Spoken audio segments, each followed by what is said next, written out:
Hey guys, आज जो मेरा टॉपिक है वो है पंचायत के वित्तीय स्रोत व कार्य योजना के अंतर्गत राज्य वित्त आयोग की संरचना, अधिकार व क्रियाकलाप क्या है।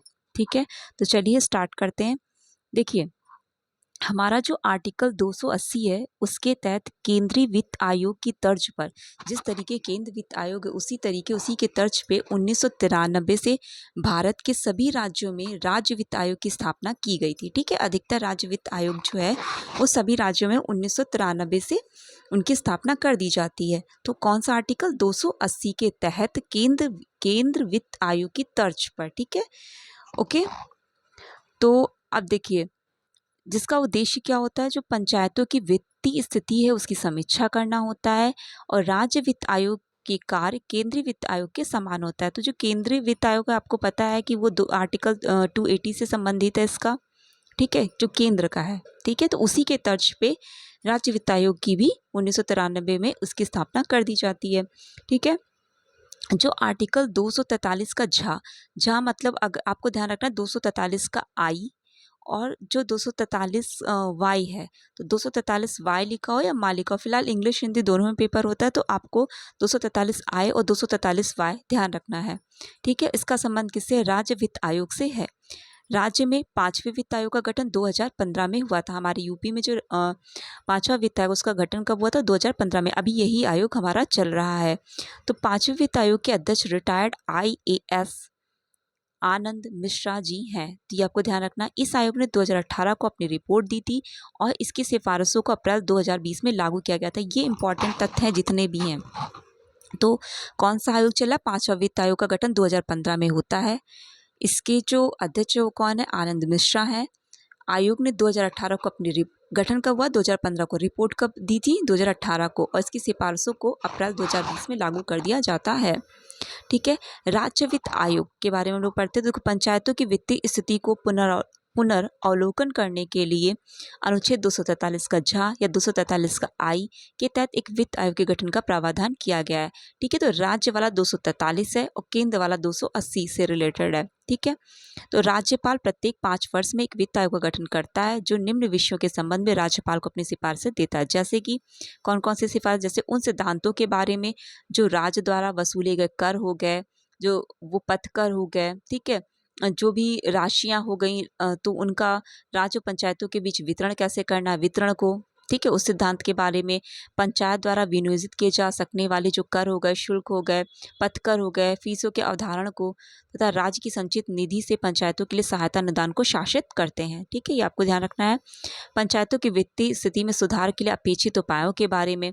ठीक है, तो इसमें सिफारिश देता है। किसी अन्य विषयों में जो राज्यपाल द्वारा पंचायतों के ठोस वित्त पोषित के हित में आयोग को निर्दिष्ट किया जाए और राज्य का विधानमंडल विधि द्वारा वित्त आयोग की संरचना, सदस्य की योग्यता और चयन की रीति विहित करेगा। देखिए, आपको मतलब राज्यपाल को कैसी सिफारिश है? जैसे किसी कोई भी और विषय हो गया जिसमें पंचायतों का एक मतलब कि मुद्दा हो, ठोस मुद्दा हो, वित्त पोषित, वित्त से रिलेटेड है तो वित्त पोषित के हित में ही होगा, वित्त के हित में ही होगा, तो उसमें आयोग को निर्दिष्ट किया जाए। ठीक है, और आगे क्या है कि जो राज्य का विधानमंडल है विधि द्वारा वित्त आयोग की संरचना, सदस्यों की अयोग्यता और चयन की रीति विहित करे। तो कौन करेगा? विधानमंडल करेगा। ओके, अपने कृत्यों के पालन के लिए ऐसी शक्तियां प्राप्त होंगी जो राज्य विधानमंडल विधि द्वारा उसे प्रदान करे। आयोग द्वारा की गई प्रत्येक सिफारिश को उसके बारे में की गई कार्रवाई का स्पष्टीकरण ज्ञापन राज्यपाल राज्य विधानमंडल के समक्ष रखवाता है। तो कौन रखवाता है? राज्यपाल रखवाता है। किसके समय? विधानमंडल। तो मतलब उसकी जो आयोग का जो भी विधि है, किस प्रकार उसके मतलब कार्य हैं, उसकी अयोग्यता है, ये सब कौन? विधानमंडल देखता है। विधानमंडल ही इसकी विधि बनाता है। नेक्स्ट है 243 का मा मतलब 243 का वाय। तो जिस तरीके हम लोग 243 का आय पढ़ा तो पंचायत से रिलेटेड था, उसी तरह 243 का मा वही चीज़ है। ठीक है, वाय ये नगर पालिका से रिलेटेड है। तो 243 का मा ये उपबंधित करता है या वाय ये उपबंधित करता है कि अनुच्छेद झा या आई के अधीन पंचायतों के लिए गठित राज्य वित्त आयोग नगर पालिका की वित्तीय स्थिति का भी पुनर्अवलोकन करेगा। ठीक है, किसका? नगर पालिका का। राज्यपाल को निम्नलिखित सिफारिशें देगा। तो उसी तरीके इसमें भी है, उन सिद्धांतों के बारे में जो निम्नलिखित शासित करते हैं, जैसे कि राज्यपाल द्वारा राज्य द्वारा वसूले गए कर हो गए, शुल्क हो गए, पथकर हो गए, फीस के शुद्ध आगम हो गए, नगर पालिका और राज्य के बीच वितरण का वहाँ पे क्या था? पंचायत था, यहाँ पे नगर पालिका आ गया। ठीक है। ऐसे करो शुल्कों और पथकरों तथा फीसों की अवधारणा जो नगर पालिका समान उद्देशित और विनियोजित किए जा सके। ओके, तो दोनों में बस इतना ही ध्यान रखना है कि यहाँ पे पंचायत द्वारा विनियोजित पंचायतों और राज्य के बीच था, यहाँ पे नगर पालिका और राज्य के बीच की बात करी गई है। राज्य की संचित निधि से नगर पालिका को सहायता अनुदान, नगर पालिका की वित्तीय स्थिति को सुधारने के लिए आवश्यक उपाय को किसी अन्य विषय के बारे में जो राज्यपाल द्वारा नगर पालिका को ठोस वित्त पोषण के हित में आयोग को निर्दिष्ट किया जाए। ओके, राज्यपाल आयोग द्वारा प्रत्येक सिफारिश और उसके बारे में की गई कार्रवाई का स्पष्टीकरण ज्ञापन राज्य के विधानमंडल के समक्ष रखवाता। दोनों में कोई अंतर नहीं है, बस आपको यहाँ पे नगर पालिका वाय वाले में ध्यान रखना है, आय वाले में किसको ध्यान रखना है, आपको पंचायत से रिलेटेड है। राज्य वित्त आयोग का प्रत्येक सदस्य राज्यपाल द्वारा निर्धारित कार्यविधि तक नियुक्त किया जाता है। ठीक है, और पुनर्नियुक्ति के पात्र होता है। तो राज्य वित्त आयोग का प्रत्येक सदस्य राज्यपाल द्वारा निर्धारित कार्यविधि तक नियुक्त किया जाता है और उसकी नियुक्ति पुनः हो सकती है। अधिकांश राज्यों में एक अध्यक्ष 4 अन्य सदस्य होते हैं। जिस तरीके हमारे केंद्रीय वित्त आयोग की बात है तो उसी तरह इसमें भी होता है, लेकिन इसकी संख्या जो है वो निश्चित नहीं है, कहीं लिखा नहीं है इसके बारे में।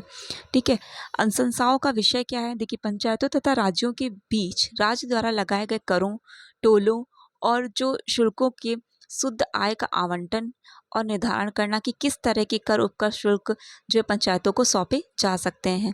पंचायतों के विभिन्न स्तर के खर्च को सुनिश्चित करना, पंचायतों को अनुदान सहायता प्रदान करना, ये हो गया। राज्य वित्त आयोग के कार्य क्या होते हैं, राज्य में स्थित नगर निकायों तथा पंचायती राज संस्थानों उसके वित्तीय स्थिति में सुधार के लिए कार्य करना, उनकी आर्थिक स्थिति की समीक्षा करना और नगर निकायों पंचायती राज संस्थानों के समेकित निधि से धन का आवंटन करना। ठीक है, वित्तीय मामलों में केंद्र राज्य सरकारों के बीच मध्यस्थ का कार्य कौन करता है, राज्य वित्त आयोग करता है। धनराशि वितरण का आधार जनपदवार विभाजन, आपको ध्यान रखना है। तो किस धनराशि वितरण का जो आधार जनपदवार विभाजन है वो हमारा 90% जनसंख्या के आधार पे और 10% जो है 90% जनसंख्या के आधार पे है और 10% क्षेत्रफल के आधार पे होगा, ये आपको ध्यान रखना है। ओके, तो राज्य वित्त आयोग की संरचना, अधिकार और क्रियाकलाप में इतना ही सही है। ठीक है, नेक्स्ट हम लोग आगे पढ़ेंगे जो कि केंद्रीय वित्त आयोग और पंचायती संस्थाओं के वित्तीय सशक्तिकरण में जो उसकी भूमिका है उसको हम लोग आगे पढ़ेंगे। चलिए इतना ही रखते हैं।